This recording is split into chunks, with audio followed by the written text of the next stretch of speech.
The diplomatic vessel Meridian's Grace hung dead in space, its elegant hull scarred by plasma burns and micrometeor impacts.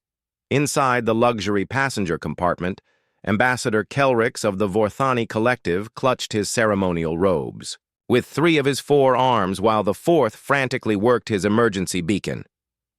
"Mayday! Mayday!" he transmitted across all frequencies, his translator struggling with the panic in his voice. "This is Ambassador Kelrix aboard the Diplomatic. Vessel Meridian's Grace. We are under attack by Syndicate raiders. Engines disabled. Life support failing. Requesting immediate assistance from any Allied vessels in the neutral zone." Through the viewport, he watched the sleek Predator ships circle like carrion birds. The Hegemony Syndicate had grown bold, attacking, even diplomatic vessels now. His security detail was dead, the captain's bridge silenced by the initial assault. Soon they would board and take him prisoner, or worse. His communicator crackled with responses. The nearest Vorthani fleet was 3 days away. The Crystalline Confederacy expressed regret, but had no ships in the region. The Mollusk Commonwealth offered thoughts and prayers. Then came a different voice, flat, emotionless, speaking in perfect Galactic Standard despite the human accent. "Grace, this is Captain Vex Corvain aboard the human vessel Iron Testament. We copy your distress. ETA 12 minutes. "Humans?" Kelrix's voice warbled with confusion. "But the invitation was for the Galactic Peace Concord. Surely Earth wasn't—" "Negative on the invitation." Corvain's voice cut through static. "We monitor all diplomatic channels in this sector. Syndicate. Vessels have been painting targets on our sensors for the last hour." Through the tactical display, Kelrix watched in horror as more ships emerged from hyperspace. Not the elegant diplomatic cruisers he'd expected, but angular, bristling war machines. Human vessels, he realized. But these weren't the exploration ships or trade vessels he'd seen in peaceful ports. These were warships, their hulls scarred by battle, their weapon ports glowing with barely contained energy. "Captain Corvain," Kelrix stammered, "I must warn you, there are 12 Syndicate raiders, heavy cruiser class. Your single vessel?" "Single. Vessel?"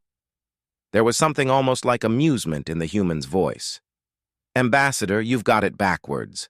Iron Testament isn't alone." As if summoned by his words, space around the Meridian's Grace began to shimmer. One by one, human warships decloaked from stealth fields, destroyers, frigates, assault cruisers. Not the clean ceremonial ships that might attend a peace conference, but vessels that had seen real war. Their hulls bore the scars of a dozen conflicts, their weapons trained with the precision of veteran crews. "This is Strike Group Omega," Corvain's voice came again, now broadcasting on all frequencies. "Syndicate vessels, you are in violation of Galactic Accord Section 7. Withdraw immediately or face consequences." The Syndicate commander's response was predictable, a burst of plasma fire aimed at the disabled diplomatic vessel. It never reached its target. Point defense systems aboard the human ships created a wall of intercepting fire that lit up space, like a miniature star. "Ambassador," Corvain said, his voice carrying the weight of someone who had given this order many times before. "Suggest you secure yourself. This is about to get noisy." Kelrix watched in fascination and growing terror as the human fleet moved with mechanical precision. These weren't the friends he'd hoped would answer his call. These were predators of a different sort entirely. Cold and efficient killers who had turned war into an art form.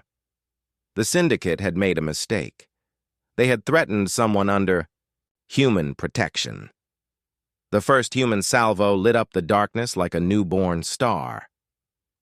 Kelrix pressed himself against the bulkhead as the Meridian's Grace shuddered from proximity blasts. Through the observation port, he watched the human fleet spread into attack formation with the fluid grace of apex predators. No hesitation, no negotiation, just the cold mathematics of violence applied with surgical precision. "Iron Testament.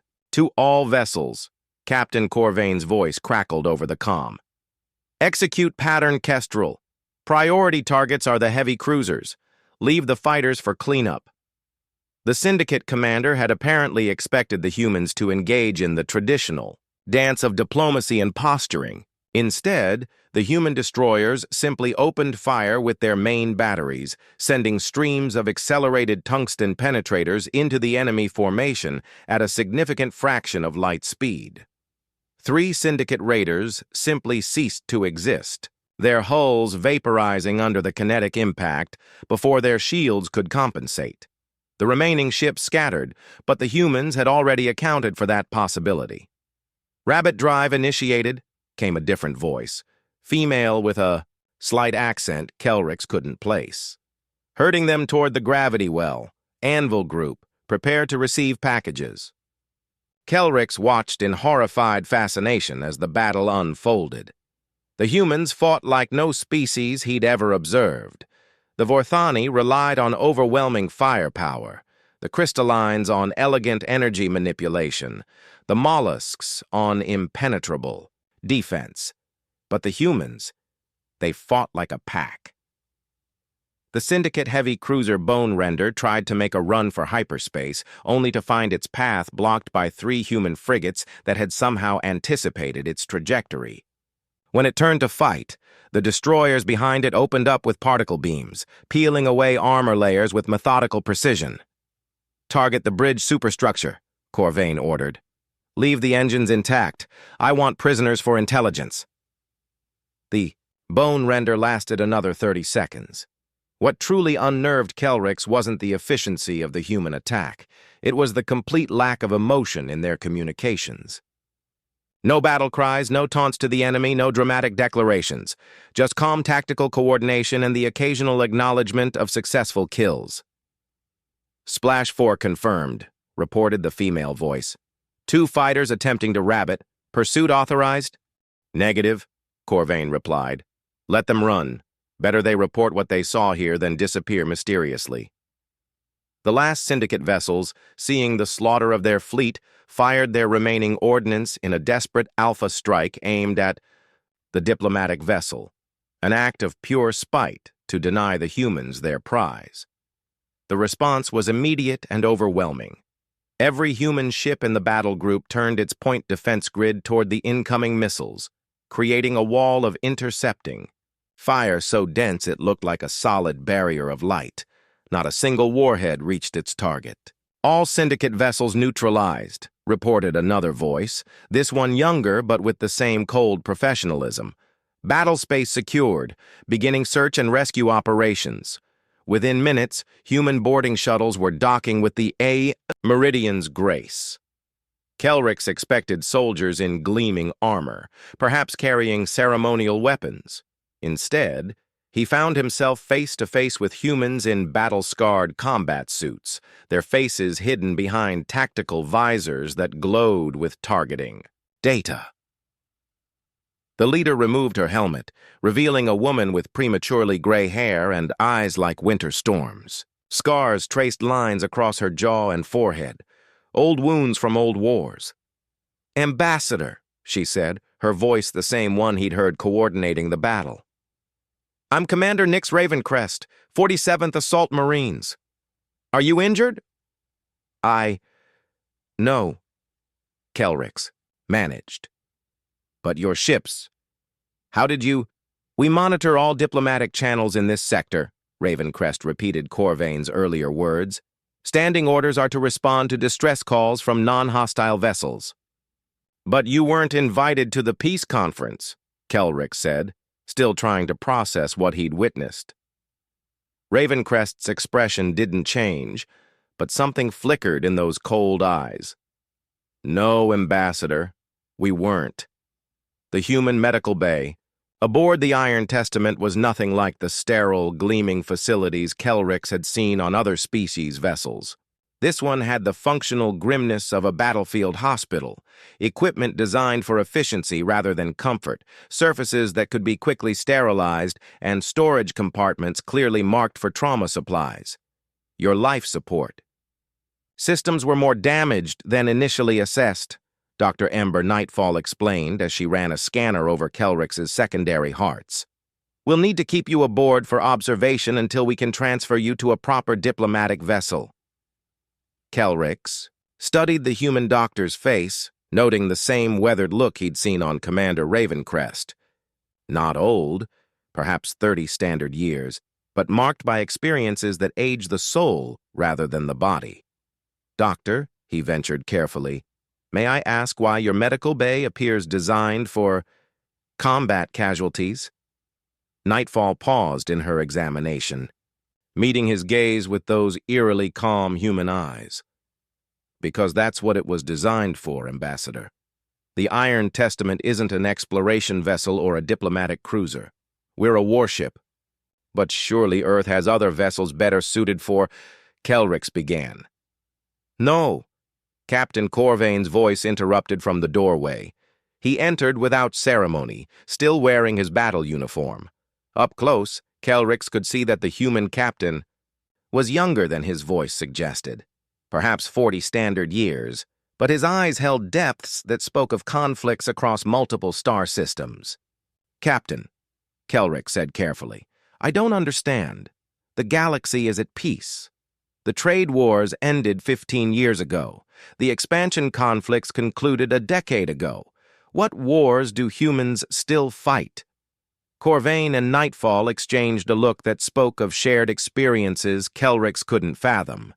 The captain pulled up a chair and sat down heavily, as if the weight of his words required physical support. Ambassador, what do you know about the Rim territories? The outer systems?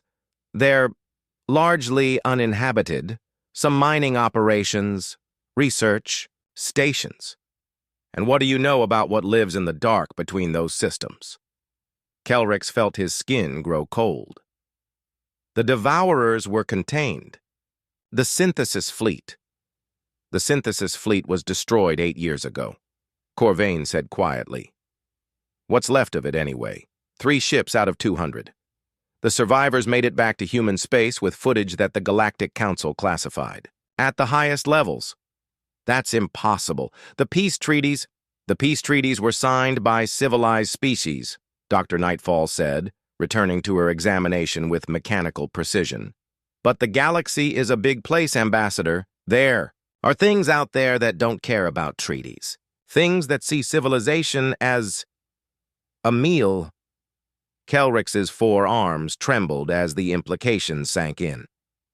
How many wars? Currently active? Corvain considered. 17 major conflicts, 43 minor ones. The Shade War has been running for 6 years now. The Bone Fleet engagement for 4, the thing we call the Hunger, that's been going on for 12 years. And the Council doesn't know? The Council knows. Corvain's voice carried a bitter edge. They chose to classify the information rather than cause panic among the member species. Better to let humans handle the unpleasant necessities, while everyone else attends peace conferences and trade summits. Dr. Nightfall finished her scan and began preparing a treatment injection. The official term is exterior containment protocols. We keep the nightmares from reaching the inner systems while the civilized galaxy goes about its business. But surely other species could help, could they? Corvain leaned forward. When was the last time the Vorthani Collective lost a world to enemy action? When did the Crystalline Confederacy last face total warfare? Kelrix searched his memory and found nothing. The last major conflict involving his people had been a trade dispute resolved through diplomatic channels. The human phrase is rough men standing ready, Dr. Nightfall said as she administered the injection. We do the dirty work so others can sleep safely. Sleep safely and attend peace conferences, Corvain added with dark humor, where they can discuss the moral implications of violence while we're out here committing it on their behalf. Through the medical bay's viewport, Kelrix could see other human warships in formation, dozens of them, all bearing the scars of battles fought in darkness. He realized with growing horror that this wasn't a fleet patrolling peaceful space. This was a frontier army, holding the line against threats the civilized galaxy refused to acknowledge. "How long?" he whispered. "How long what, Ambassador?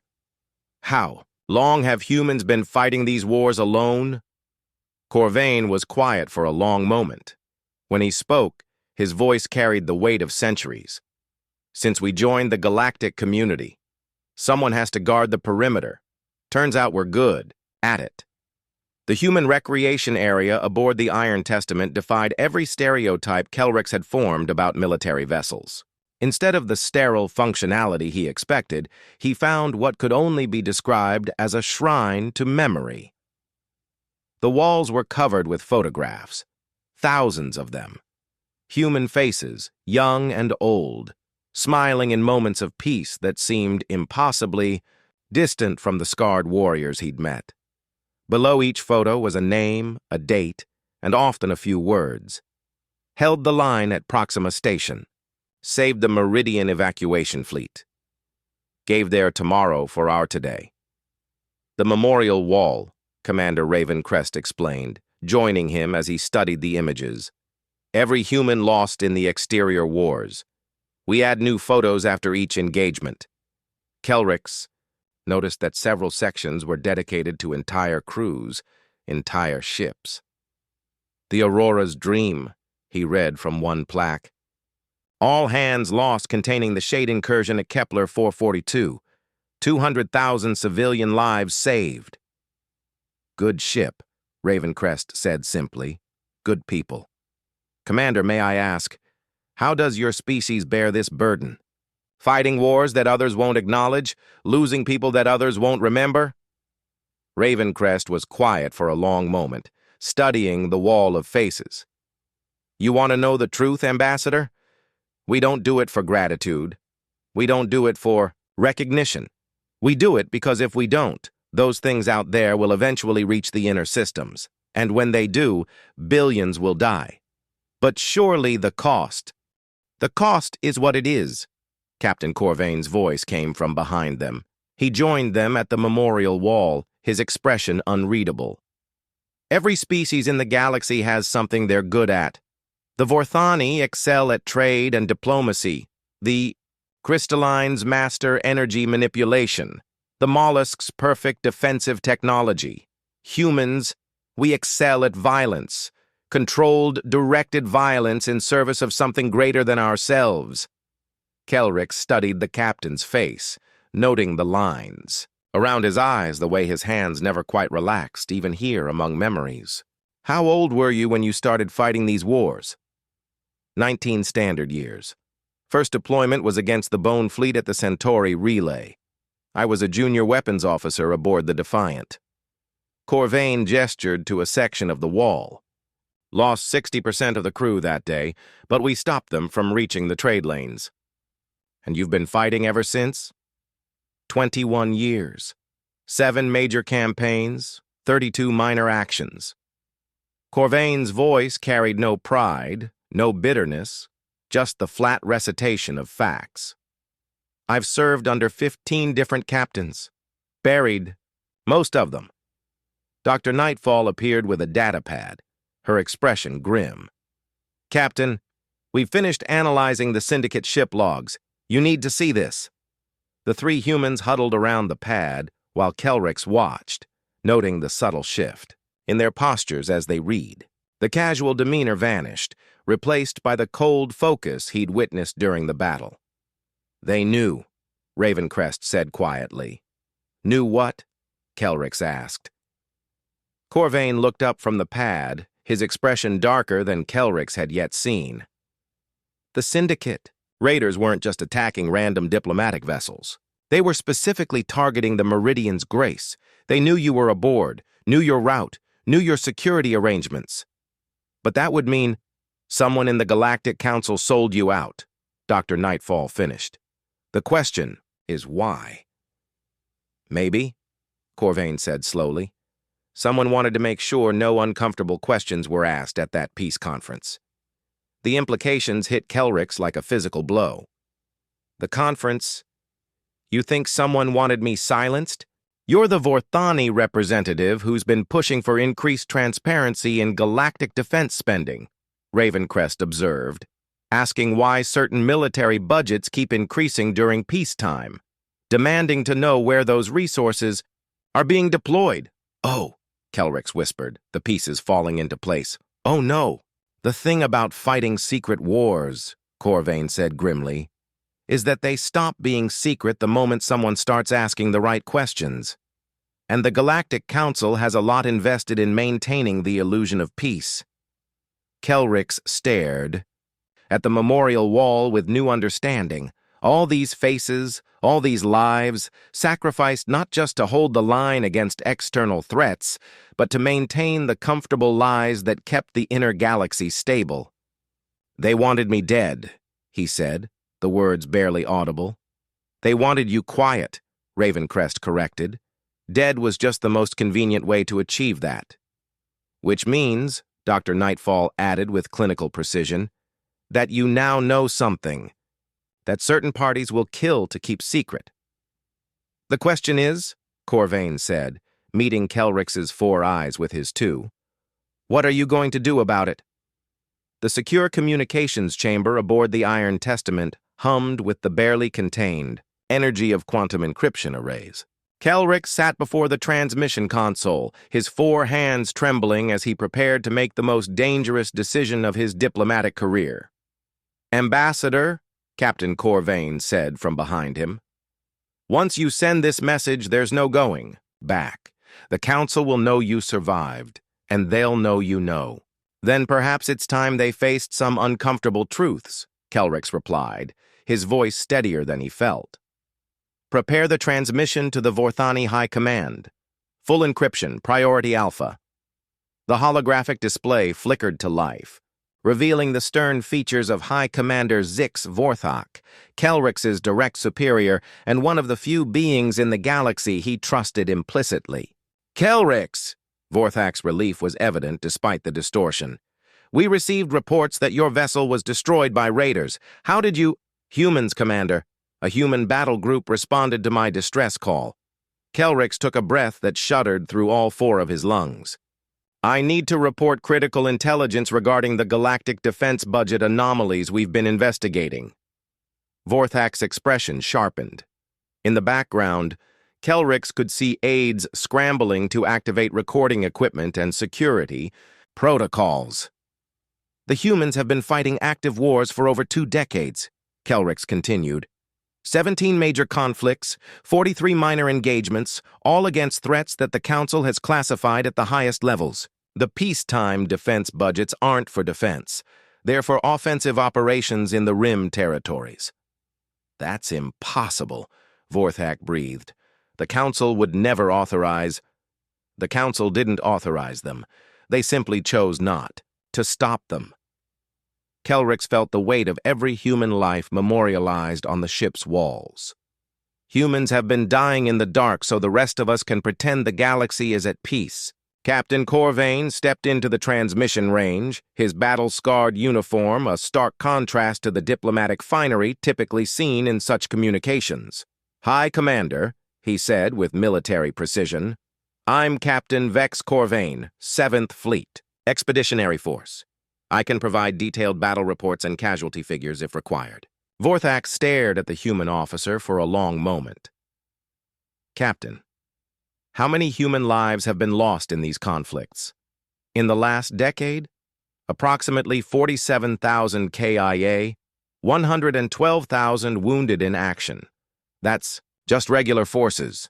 Special operations casualties are classified. The silence stretched for nearly a minute before Vorthak spoke again. And the Galactic Council knows? They know, Kelrix confirmed. The Syndicate attack on my vessel wasn't random piracy.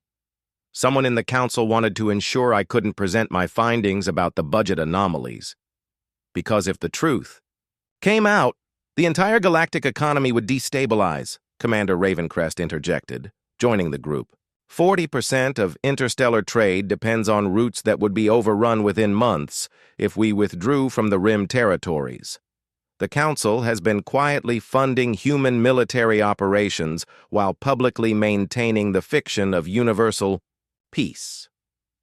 Dr. Nightfall appeared with a medical scanner, checking Kelrix's stress indicators as the conversation continued. The physiological toll of these revelations was significant, but the ambassador pushed through. "High Commander, I need you to understand something," Kelrix said carefully. "These humans, they're not glory seekers or warmongers. They're doing what needs to be done while everyone else attends peace conferences and trade summits. They're dying alone and forgotten, so the rest of us can sleep safely." "The moral implications," Vorthak began. "The moral implications," Corvain interrupted with barely controlled anger, "are that your species and every other council member has been perfectly willing to let humans die in silence rather than admit the galaxy isn't as peaceful as you'd like to believe." "Captain," Kelrix said quietly, "they didn't know." "They didn't want to know," Corvain corrected. "There's a difference." High Commander Vorthak was quiet for a long moment, processing the implications. When he spoke again, his voice carried the weight of command decisions that would reshape galactic politics. "Ambassador Kelrix, I'm ordering you to compile a complete report on these findings. Captain Corvain, I'm formally requesting access to human military records regarding Rim territory operations." "With respect, High Commander," Corvain replied, "that's not my decision to make. You'll need to speak with Fleet Command directly. Then arrange it. Immediately." Vorthak's 4 eyes fixed on Kelrix. "Ambassador, how long before your presence aboard that human vessel becomes known to Council intelligence?" "Unknown. But if someone tried to kill me once, they'll try again," Ravencrest finished grimly. "Recommend we maintain communications. Blackout until the ambassador can be transferred to secure Vorthani custody." "Agreed." "Captain, can your people guarantee Ambassador Kelrix's safety until then?" Corvain's smile was sharp as a blade. "High Commander, we've been keeping the galaxy safe for 2 decades. One diplomat shouldn't be a problem." The Vorthani heavy cruiser. Truth's advocate emerged from hyperspace with all the pageantry Kelrix had expected from his original rescue.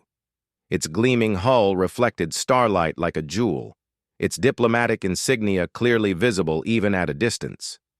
But as he prepared to transfer from the scarred human warship that had saved his life, Kelrix felt an unexpected reluctance. "Nervous about going home?" Dr. Nightfall asked as she completed his final medical scan. "No," Kelrix replied, surprising himself with the honesty. "Nervous about leaving you to fight alone again." "We've been alone for 20 years, Captain Corvain said from the doorway. "We're used to it. That's what I'm afraid of." Kelrix stood, adjusting his diplomatic robes one final time. "Captain, what will happen when the truth comes out?" Corvain was quiet for a moment, staring out at the approaching Vorthani vessel. "Honestly, best case scenario, the Council formalizes what we've been doing unofficially. Worst case, they try to shut down the Rim operations entirely." "And if they shut you down? Then in about 18 months, the first Devourer Hive ships will reach the outer trade routes. 6 months after that, they'll hit the inner colonies." Corvain's voice carried the flat certainty of someone who had studied the projections extensively. Conservative estimates put initial casualties at around 50 billion. The number hung in the air like a death sentence. "Captain," Commander Ravencrest's voice crackled over the intercom, "the Vorthani are requesting permission to come aboard for the transfer." Granted. Full diplomatic honors.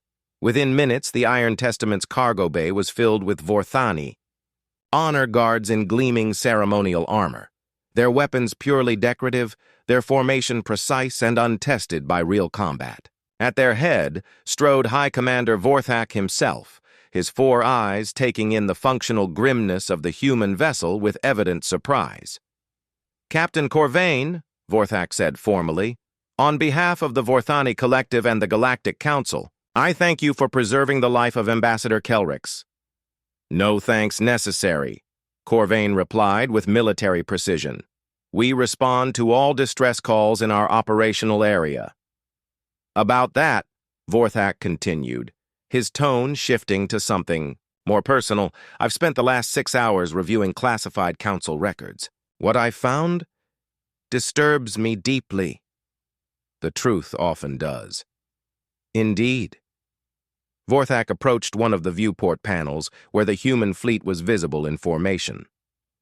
43 vessels in this battle group alone, all bearing battle damage, all crewed by young beings who should be exploring the galaxy, not dying in forgotten wars. "They volunteered," Dr. Nightfall said quietly. "That makes it worse, not better." Vorthak turned back to face the assembled humans. "Captain, I want you to know that the Vorthani Collective will be demanding full disclosure at the next council session. The age of willful ignorance is ending, and if the council refuses, then the Vorthani will withdraw from the council and begin independent operations in the Rim territories." Vorthak's voice carried the weight of absolute commitment. "We will not continue to profit from peace bought with human blood." Kelrix felt a surge of pride in his people, followed immediately by a stab of fear. "High Commander, the economic implications will be catastrophic," Vorthak finished. "The Crystalline Confederacy has already indicated they'll follow our lead if we withdraw. The Mollusk Commonwealth is still debating, but their preliminary statements are supportive. Within a standard year, the Galactic Council could fracture entirely. Or, Captain Corvain said thoughtfully, they could finally acknowledge reality and start sharing the burden properly. That's the hope." Vorthak gestured to his honor guard. "Ambassador, it's time." As Kelrix prepared to leave, he turned back to the humans who had saved his life. "Captain, Commander, Doctor, I want you to know that your sacrifice hasn't been invisible to everyone. Some of us were simply looking in the wrong places." "We know, Ambassador," Ravencrest said with something that might have been a smile. "The important thing is that someone was looking at all." The transfer proceeded with military efficiency, but as Kelrix settled into the luxurious cabin aboard the Truth's Advocate, he found himself drawn to the viewports. The human fleet was already beginning to disperse, returning to their patrol routes in the darkness between stars. "Ambassador," High Commander Vorthak joined him at the observation deck. "There's something I need to tell you. The Council has issued a warrant for your detention on charges of revealing classified information. I expected as much. What you might not have expected is this. 17 Council member species have formally requested asylum for you pending a full investigation into Rim territory operations. The humans aren't alone anymore." Through the viewport, Kelrix watched the last human warship disappear into hyperspace, carrying its cargo of cold fighters back to their 100 harsh wars. But for the first time in decades, they weren't carrying that burden entirely alone. The age of secret wars was ending. The age of shared responsibility was about to begin.